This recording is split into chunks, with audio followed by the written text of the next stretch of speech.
my name is Daniel, and today I'm going to talk about what can we learn from the Japanese customer service culture, and also if you are planning to expand your company to Japan and to implement a chatbot in the Japanese market, how can you modify the chatbot so it caters the needs of the market? First of all, you might be thinking like, why Japan in the European Chatbot Summit? Well, I really think that there is an opportunity to learn from different countries, different markets, and the world is not working isolated anymore. So I think we can learn a lot from what's going on in Japan, and also I'm taking notes these days, so I will bring them back to Japan to improve how we do things there. I come from Spain, and you might be thinking as well, why a Spanish guy coming to Edinburgh to talk about Japan? It's kind of weird, I understand that. So let me give you some background. I'm from Elche, a city in the Mediterranean Sea in Spain. It's the city with the most number of countries in Europe. And I lived in Edinburgh for a year. Then I moved to China. My dream was to learn Chinese, learn how the kanjis and the alphabets work. So I studied there for a while. And then I moved to Dublin because they had a program in which I could go back to China. Then I went back to China, and from there, I found a job in Tokyo. I moved there, and I've been there for 11 years already. A little bit more about my professional experience. So I work for a company called Fujisoft. It's a retail tech company, Japanese. I was the only foreigner, 3,000 people, and no one knew English there at all. So I had to learn Japanese every day. So after that, for 5 years I was there. Then I went to Rakuten. I don't know if you have heard of it. It's kind of the Amazon of Japan. It's a marketplace, but we also do mobile, banking, cards, travel, like all kind of verticals. What I was doing for 5 years in Rakuten was to implement chatbots across all the verticals of the company. And then I moved to Uber like 5 months ago to lead the customer experience for the whole Japanese market. Now, let's go into the business. So, Japanese customer service. If you have been to Japan, probably you have seen when you go into a shop and you leave the shop or you leave the restaurant, many times they follow you and they bow to you. You leave the restaurant, you're walking back in the street, and you look back and you see the two staff doing like this until you have disappeared from their sight. If you go to a supermarket, you can even see the staff in the supermarket when they go inside the inventory rooms to take some meat or some yogurts. They will do like this and bow to the supermarket and then go inside again, even if no one is looking at them. They're showing respect to the customers who are in the supermarket, even if no one is looking at them, and that's the key here. In the trains as well, the staff in the train, they bow to the train when the train leaves. So, this brings us to Omotenashi. Anyone knows what is this word about? Some people know. So it's Omotenashi. So all of this has a name, and it's a philosophy that they have to treat the customer with utmost respect and anticipate as much as possible the needs that they have, and as well as showing empathy and a lot of attention to detail. So Japanese really value anticipation, empathy, and attention to detail. And all of this is called Omotenashi.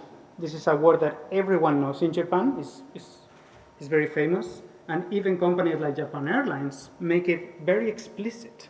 Like they really provide customer service to the level of Omotenashi. Sometimes it's not as explicit as this, but everyone knows and expects that the customer service will be like this. But let's back up this with data. So if you look at the left side, so how many times can you be with bad customer support? We can see that the blue one is only once to move away from bad customer support. We can see that Japan, 56% of the survey say that only one time you give me bad customer support, I'm not coming back to your business. And if you look at the right, it's like, are you ready to pay extra money for better support? The survey is about the yes answer. And we can see that Japanese will not pay more for customer support. Customer support is a given. It should be given. It's not something I'm going to pay extra for. In fact, if you give me a bad customer support, I'm leaving even one time. More data. We can see that Japanese, compared to the US, they value apologizing much more than any compensatory, any money that they can get from you, from a company. And on the right side, you can see that in a survey, they say that they value empathy much more than efficiency. So what they want is the company to acknowledge they made a mistake. They want to hear from you, I'm sorry. And now let's see what's the solution. If they don't hear this, I'm sorry, it doesn't matter that you give them like compensatory or some money after that. They just will not come back. And this is a nice example. If you look at Google Maps, on the left side, the same restaurant, Google Maps is giving like 4.5 stars, but this restaurant kind of application, it's a very famous one there, will give only 3.3. So we can see that Japanese customers are rating the same restaurant in a much harsh way compared to Google Maps, which probably more foreigners are evaluating that.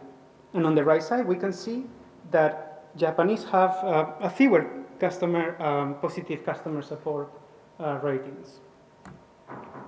This is also backed up by NPS, a very famous metric for customer experience. Japan, you can see, it's very clear to see that the expectations are very high, and there is not too much room for mistakes with them.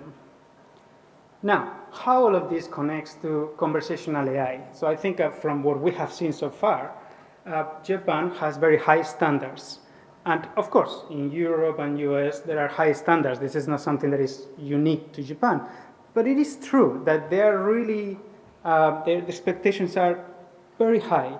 Hence, when we are providing chatbots, we need to make sure that they are apologizing in the right way, that as much as possible they are anticipating the needs, and that they are reading the air of the conversation. And that's something I'm going to explain now. So, if you are about to expand your company to Japan, or you have some business there, you want to develop, implement a chatbot, there are 5 areas that I think is worth that you look at to make the chatbot more targeted to the Japanese market. First one is linguistic etiquette. We were talking about the respect, right? So there are many ways to show respect in Japanese culture. And just to say sorry, there are like 10 ways to say sorry, from very formal to not so formal. And you might think that, all right, since Daniel is saying that they value respect so much, let's give a prompt to the chatbot saying, hey, please be super respectful to the client. We might be wrong, because there is a thing that is over politeness. It's called nijukeigo in Japanese. If it's too respectful, in the same sentence, the chatbot is using 2 ways of showing respect to the customer, that's kind of even a grammatical mistake there. So, and it's not good. We need to find something like in the sumimasen, and sometimes even gomen nasai, but not this. This is too much, even for Japanese. If we continue talking about writing, so because Japanese have 3 alphabets, kanjis, hiragana, and katakana, the 3 alphabets, because they are like symbols, they usually don't use italics. Also, katakana, which is the way Japanese write foreign words, usually is with no space. Then sometimes we mix kanjis, we mix hiragana in the same word. Kanji is probably the most complex symbols that you see there. So the first one there is a hiragana, then it's a kanji, there's hiragana, kanji, hiragana, hiragana. They mix them. But how you mix them, you need to be also careful, because if it's not consistent on the way you are showing that, that also shows from a Japanese point of view, it's not good. They maybe for us will be difficult to see it, but for Japanese, very, very fast, they will see that you wrote the same word in different ways. And a chatbot sometimes make that mistake. And then, because the symbols are not so easy to read, even for them, sentences needs to be short. 50 characters rule is kind of a best practice to one message, no more than 50 characters. Now, this is not so much about the language itself, but in Japan, if you have been there, you have been traveling there, you have seen that they use cartoons almost everywhere. In the advertising, in the subway, you can see everywhere. Even each of the prefectures in Japan, each prefecture have a mascot. And you will see this everywhere. And you see this also in chatbots. So chatbots, many times, are represented by a mascot like this. And we might think sometimes kind of bit childish from maybe European or Western perspective, but for them it's not. It's just a way to express something. It's another way to express.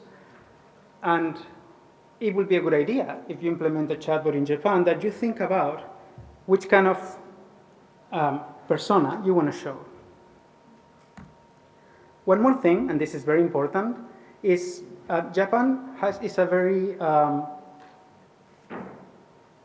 high context society, a culture. When they don't express what they want very directly. They leave it, around, and it's up to you to understand what they want to say. And this is a skill in the Japanese market. If you go to a business meeting with Japanese, many times they don't say what they want very clearly. They will say things that you need to understand. Okay, might want to say this, might want to say that. And if you understand that, then they respect you more, because that means you are understanding the air. What we call it kuki oyomu, which is to read the air. And that's a very, very important skill in the Japanese market. This connects with ambiguity. They use a lot of ambiguous expressions to maintain harmony and to keep a positive atmosphere. And they use expressions like chotto, demo, ichio. So this is ways of saying no, but without saying no. So you can imagine if a customer talks to you on the chatbot, sometimes they will very directly say, hey, I want my money back. Of course, why not? But many times they might not say directly. And the chatbot needs to understand, hey, if someone uses chotto, demo, this, I will understand very quickly, okay, this customer is definitely not happy. And we need to do something about it, even if they're not asking explicitly what they want. And this is connected as well. Hone and tatemae. We all do this to some extent. We show one face to others, but inside we are ourselves. We don't show the our exact feelings. But in Japan, they bring it to another level. They might be like smiling to you in front of you, like very euphoric, but inside they hate you. That happens. I know that. So imagine if you're in a chatbot and they are not being direct to you, and how can you know what they want? And finally, the other area I want to explore is ecosystem integration. For example, in Europe, we have WhatsApp. We use it a lot. But in Japan, they use Line. And Line is like WhatsApp, but better. In a sense, that it's not better. But if they offer restaurants, for example, shops, they have a Line account, and they will have a chatbot inside, a human chat. They will have a menu. They will be able to interact with the customer in a deeper way. So if you go to the Japanese market, definitely having a chatbot through Line is advisable. So I will be concluding here. From what we have seen, empathy, reading the air, anticipate the customer needs are things that we can learn from the Japanese customer service culture. And if you go to Japan, be careful of the language. Maybe use a mascot or a persona when you implement the chatbot. And try to use Line as well as a channel to communicate with Japanese. And with that, arigatou gozaimasu. Thank you very much.